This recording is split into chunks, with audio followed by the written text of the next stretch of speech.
Well, thank you everybody for joining us. I'm Serena Oberstein, the Executive Director of Jewish World Watch. As many of you know, JWW was founded as a response to the genocide in Darfur in 2004. And now 18 years later, genocide and mass atrocity are even more prevalent.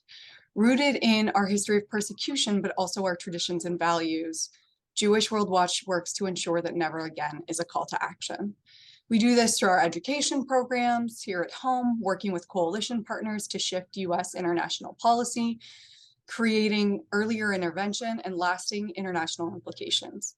Since 2007, we've partnered in countries on the ground with Indigenous populations to allay future instances of genocide and mass atrocities by mitigating extenuating circumstances that cause our already vulnerable partners on the ground to be even more at risk of targeted persecution and imminent harm.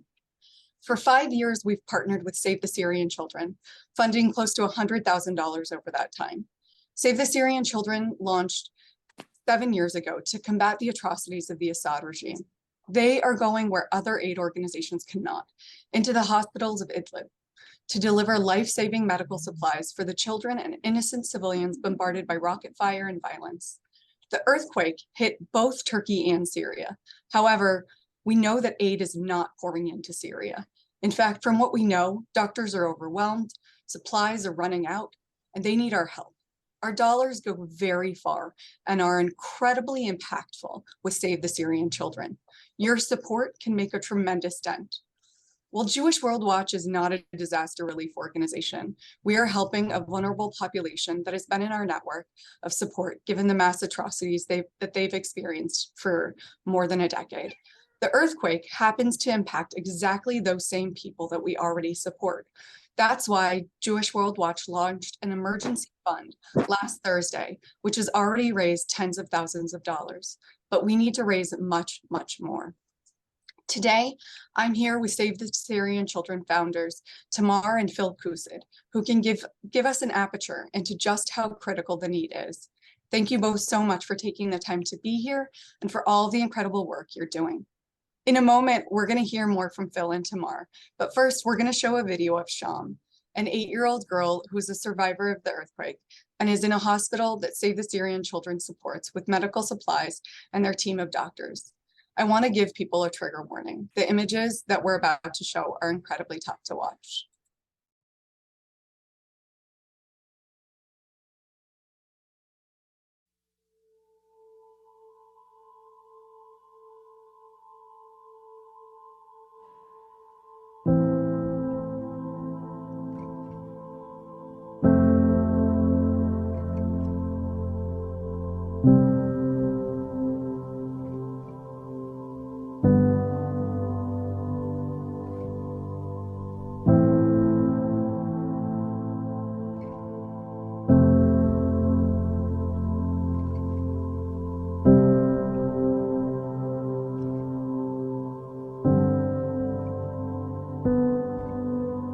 هذا الحيط وقع فوق كل كيف فوق بس هذول البنات بس هم هالحرامات يعني انت فكرت يضرب الطيارة؟ لا شو فكرت؟ اين عمو؟ وين هو؟ اين عمو؟ لك في 1000 واحد برا مين؟ أنا؟ أنا بس راح نسيبكم؟ جيبوا لنا مي لا لا فيك شيء ليش ما تنضرك؟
Tamar and Phil, thank you guys so much. It's hard not to watch that video and not think of my own daughters. And I know you guys have young kids too.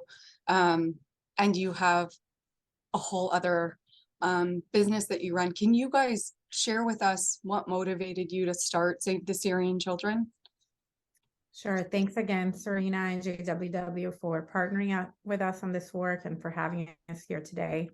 I think you said part of it. We have 3 children, Asher, Yitzhak, and Abraham, and seeing the images during the Syrian civil war of both the refugee crisis hitting European shores as well as happening inside Syria really triggered us to take action. I think another part of this is our Jewish heritage.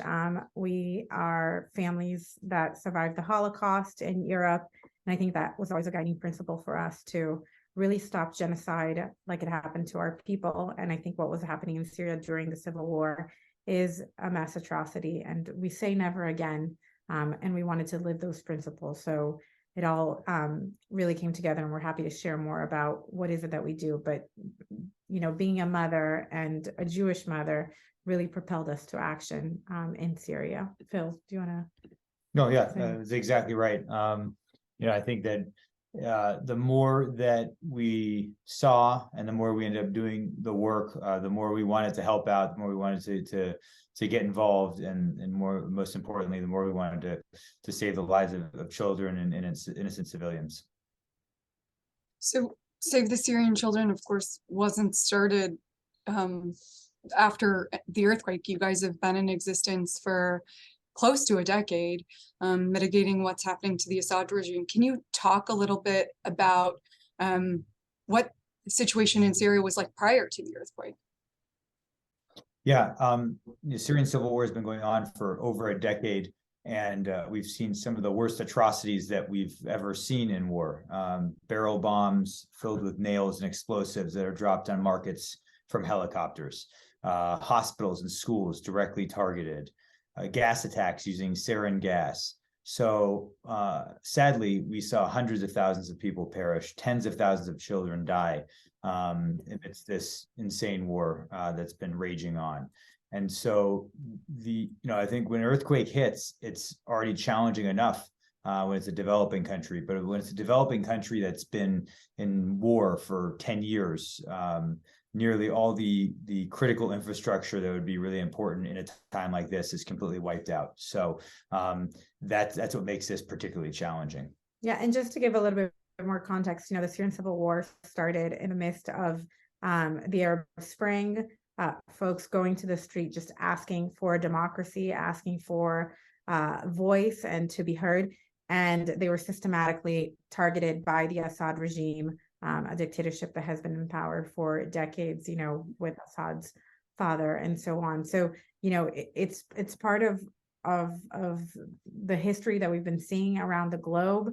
And no one came to the aid of the Syrian people and their apply for democracy. And what Assad did is just bombard his own people, and then join forces by Iran and Russia in his quest to really clamp down any type of effort for democratic principles in Syria. So, you know, it was a really sad story.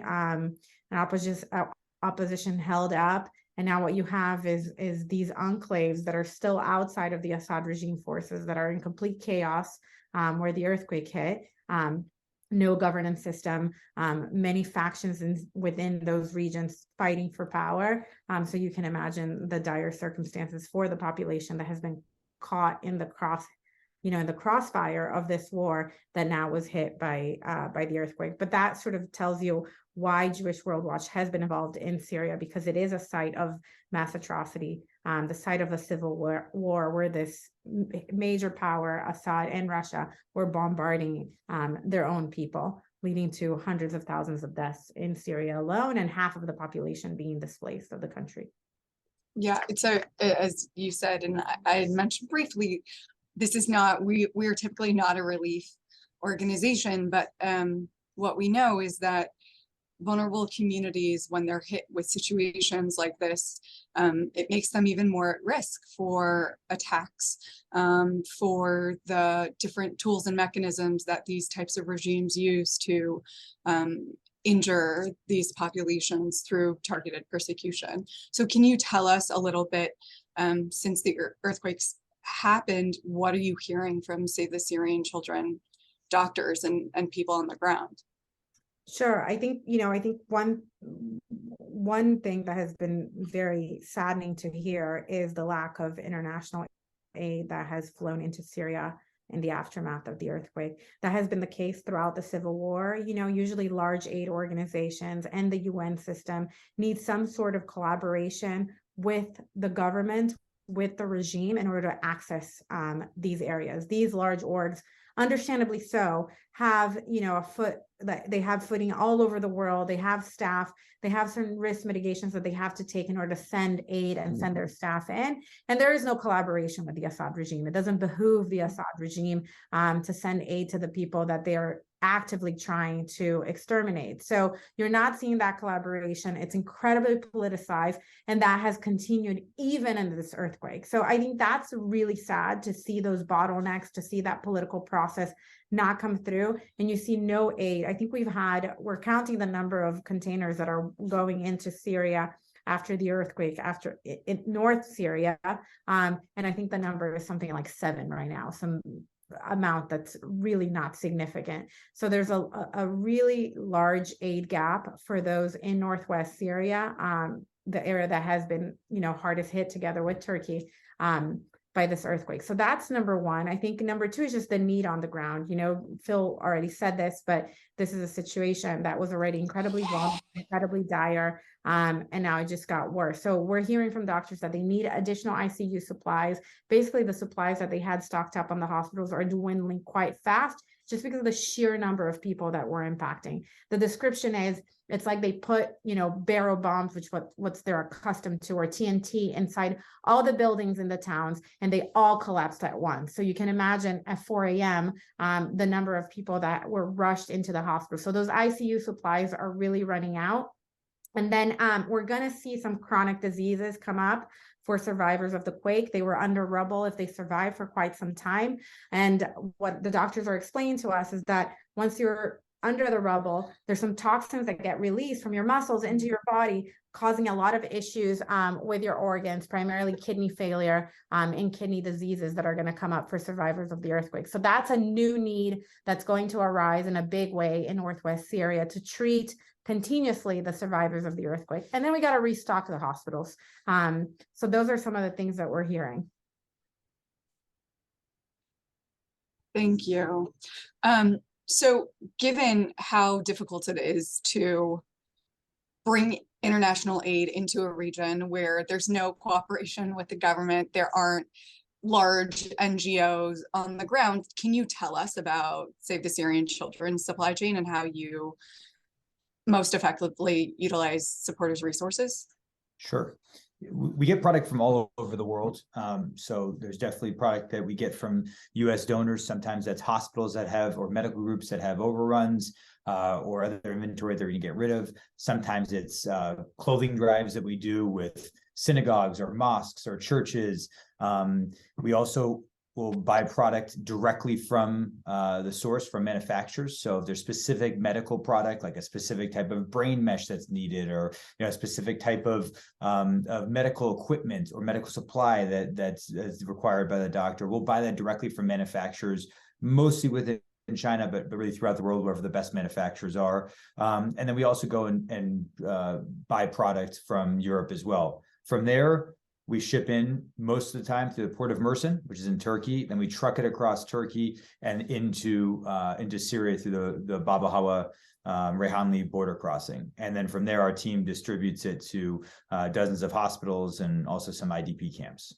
Yeah, I just want to add to the supply chain piece. I think one thing that Save the Syrian Children has done really well is to keep an up-to-date needs list based on the needs on the ground from the doctors. So really what we have built beyond the logistics of the supply chain is a network of doctors inside Syria, and we keep this running list of medical supplies that they need to do their job, to be the heroes that they are, to save folks when there are bombardments because of the war, or in situations like this, like the earthquake. So these are so catered to what they're seeing in the front line, to what the patients need, and they're updating that list that we keep on a daily basis. So like Phil said, then we'll take that list, we'll either take it to our partners here in the United States, get overage, access inventory, and ship it from here, or we'll go straight to factories and source those products directly. So, I just want to say that, this needs list is updated on a daily basis by these doctors so they can do their jobs. And one thing to note, because we were talking about it earlier, about the mission of JWW, which is so near and dear to my heart and to Tamar's heart, stopping genocide. The Assad regime for years has withheld aid as a form, essentially, of genocide, and an effective form, unfortunately. And sadly, this earthquake is no different. So you'd think in a moment like this, it would be, okay, all geopolitics aside, let's save as many people as possible. But if we were to go and try to route shipments through Damascus, nothing would get into Idlib. He would withhold that, and has been withholding that. And so, unfortunately, this is not only a situation where we're facing an earthquake and everything goes along with a natural disaster of that level, but we're also facing a genocidal madman who will withhold aid from his people and kill them, essentially, just to further his political agenda. Yeah, so often in the work that we're doing at Jewish World Watch, we see genocidal regimes use things like climate change or, lack of access to food to make genocide more efficient, right? And so this is almost, when a natural disaster hits, it almost, these authoritarian leaders utilize them to actually aid in killing more people, maximizing the destruction and, the extermination of a people. And so the work that you guys are doing is so incredible, because you're mitigating, you're ensuring that people aren't being erased. How big is your team?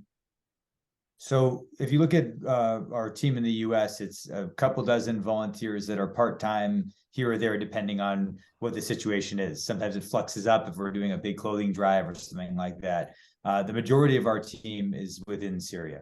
And within Syria, we've got 100+ people comprised of doctors, drivers, warehouse folks.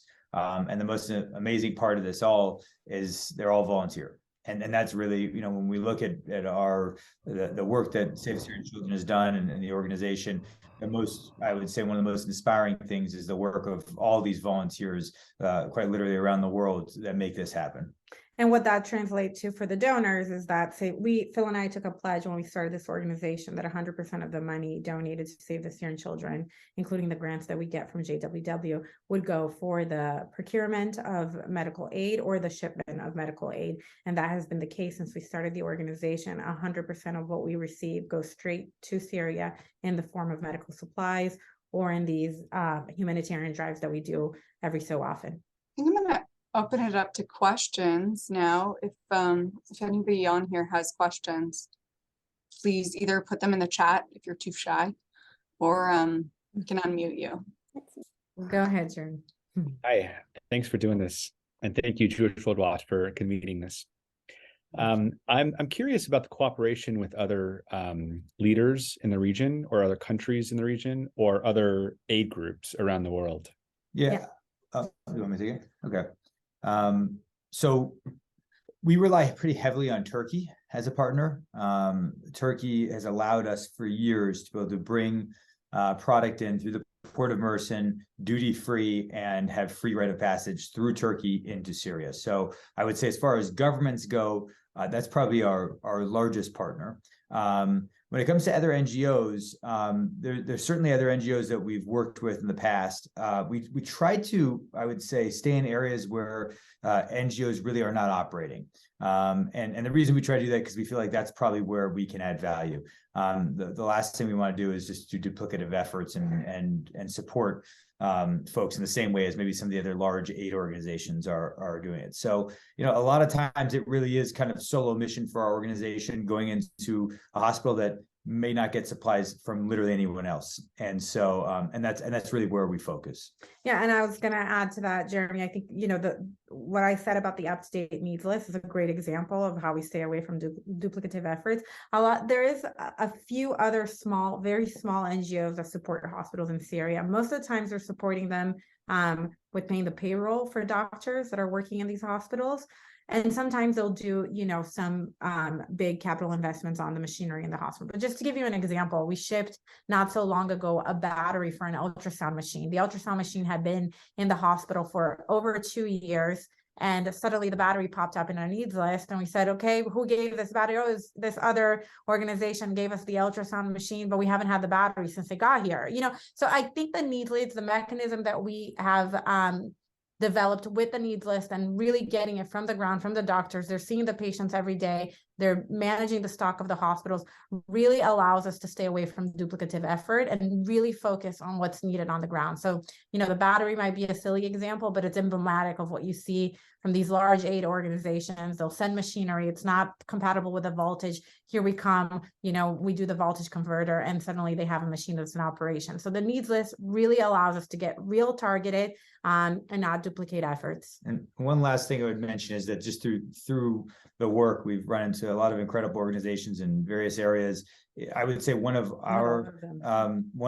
areas that we, I think, have a kind of core competency in is logistics and logistical costs, keeping logistical costs low. So another thing that we've done with other organizations is share our vendor database of both manufacturers, but also freight forwarders, logistics folks, to help them lower their costs, knowing that the more that they can make their budget go, the more aid we can get in. I realized that we didn't give a little bit of background on like who we are and what do we do, because we have day jobs. Save the Syrian Children is something that we do nights and weekends after our day jobs. So to your question, Jeremy, as well, like I'm in international aid. I've been a professional in international aid for over 10 years. I do measurement of impact, of social impact. So I had a pretty broad network of folks that were helping the refugees coming out of Syria at the time of that the war started, and had a lot of connections in the Jordanian side of the border, the Turkish side of the border, and in Lebanon. So, had a really wide worldwide network of folks dealing with the refugee crisis, and really came at this with this idea of impact. What is our added value? What's our relevance? What niche can we occupy? And Phil has maybe talking about your sourcing background. I started a company 20 years ago, and we do sourcing and supply chain. So we source product and supply product for some of the largest global brands in the world, which allows us to kind of use those relationships to be able to go and secure really low costs. I did see a question that came up, which from Nicole, which says, are there concerns that the Assad regime will use this disaster against innocent people in Syria? I'll start it off just by saying yes, it's already happening. There's not concerns for the future. It's actually currently happening. There is not aid coming in from Damascus. There is not aid coming in from the central government into the area of Idlib. And there's about 4 million people that are in that area of Idlib and a little bit into the western Aleppo province. And sadly, we've seen this happen for years and years and years. It's part of the Assad playbook. So yeah, we expect that this will continue. And so really the major lifeline is that the Reyhanli Bab al-Hawa border crossing that we're using. And that's pretty much the only way in and out. There's another question. Okay, next question. Let's see. Do you people come actually to Syria and get experiences or point of view of the locals? Okay, great question from Elliot. So Tamar nor myself have ever gone into Syria. It's unfortunately, particularly the area that we're operating in, like we mentioned, is a war zone, and it is a situation in which it's not always the most friendly for Westerners, and particularly Westerners with Jewish backgrounds. Now, everyone we work with knows we're Jewish, and there's plenty of folks in Idlib that are perfectly great with Jewish people, which is so awesome. But there's also random separatists that run around trying to cause problems, kidnapping Westerners, all that. So we've stayed away from that. The way in which we address what you're talking about is trying to go and get the point of view of the locals. Is we are a local first led organization, meaning there's never a time in which we say, hey guys, here's what we think you guys should be doing. We're always asking, tell us what we should be doing. Tell us what the needs are on the ground. Tell us what we should be sourcing. Tell us what you need, when you need it, how fast you need it, how you want it. And so that said, I think there's never going to be a moment which Tamar and I can actually understand the true experience of people on the ground or the point of view of people on the ground. We couldn't possibly, even if we went and visited. The suffering that these folks have experienced over the last decade is something that's unimaginable. So all we can really do is let them lead the way and follow their lead. Yeah, and I think, that comes up a lot between us and our doctors, that they're guiding the way. They're telling us what we should source and when do they need it by. Do we need to airship it? Do we need to ocean freight it? And I think coming from the international development community, it's shocking how different that is. I think most of the time donors are coming in with their agenda and asking for, folks on the ground to say, can you meet these grant requirements or whatever it is. That's not the way the Save the Syrian Children works. And we hear from the doctors that it is kind of the first of its kind that they've operated this way, that really they say, this is what we need. And that's what shows up in the border crossing in Syria. So we try to really stick to that value and really just enable a supply chain and a framework that helps them do their job on the ground. Thanks, Elliot, for that question. Good Yeah, question. I'll just add that even though as Tamar and Phil said, that they're a people on the ground led organization, and that's how every single human rights organization that Jewish World Watch partners with is led by the people on the ground. We're never going in and saying, here's what you need. We're saying, what's broken? What do you recommend being from this region in the ways to fix it? How can we be a partner, a supporter in making sure that you have what you need, whether it's helping to build a school that's rooted in not just the regular curriculum, but also learning about how to fight conflict and intolerance, or training people on how to allay toxic masculinity in countries where authoritarian governments are rampant. We're always, it's one of the reasons that we value the partnership of Save the Syrian Children so much, is because they didn't walk in and say, like, we want to be here. They said, can we be in the room? And if we're in the room, what can we do to be a value add? And I think Tamar's story about the machine, right? Like sometimes big NGOs just send things because they think that that's what's needed. But what Tamar and Phil are talking about is understanding what people need and making sure that they have access to it.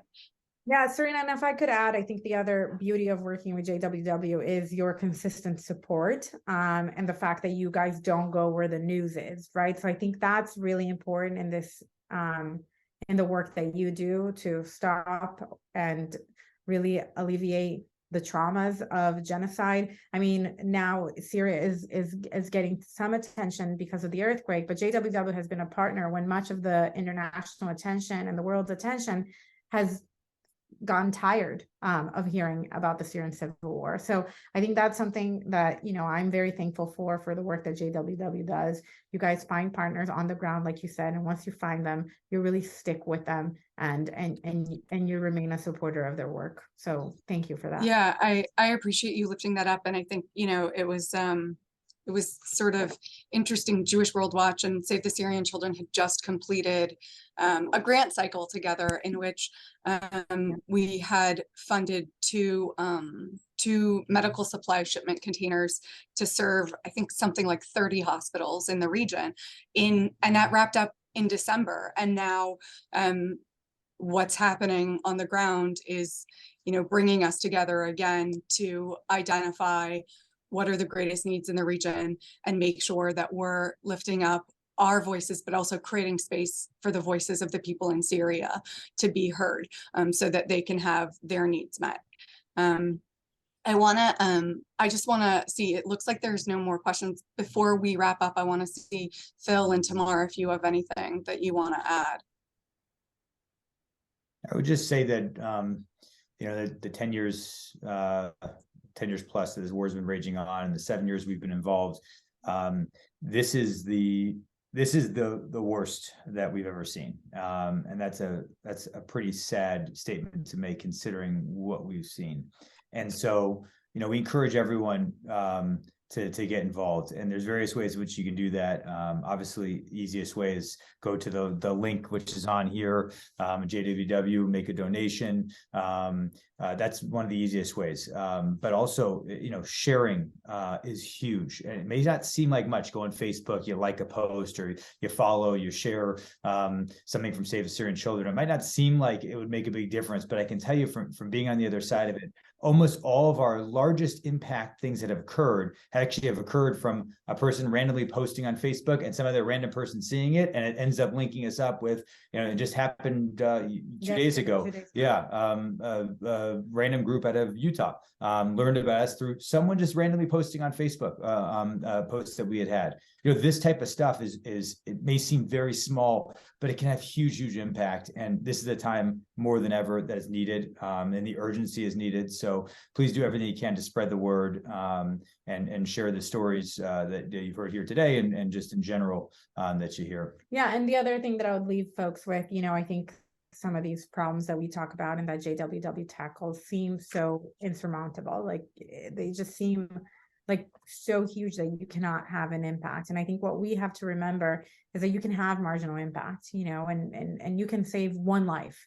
And we are of the thought, if you ever saw a child in need right in front of your house, you would do anything to help that child. So and saving that child is so meaningful. So I think some of these problems are really large, and we won't solve all of it here as a group or on our own, but we can definitely save lives. And I think if we stay focused on that impact, on that very tangible impact of saving a child's life, that will keep our fire going. It will keep up our fuel, and will allow us to remain on this fight.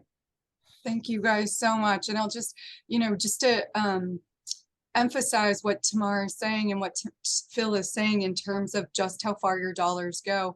$8,500 can support the shipment of 2 shipping containers. That goes so far. So, whether you have $5 or $500, these are people who have been suffering for years and years, and you giving $5 can help change their lives. So please go on, support Jewish World Watch, support Save the Syrian Children, and we'll send out this recording, and we'd love for you to share it on your Facebook and Instagram and social media and with your friends. Thank you guys so much for joining us. Guys, for Thank you. taking the time to be Appreciate here. it. We really appreciate it. Thank you.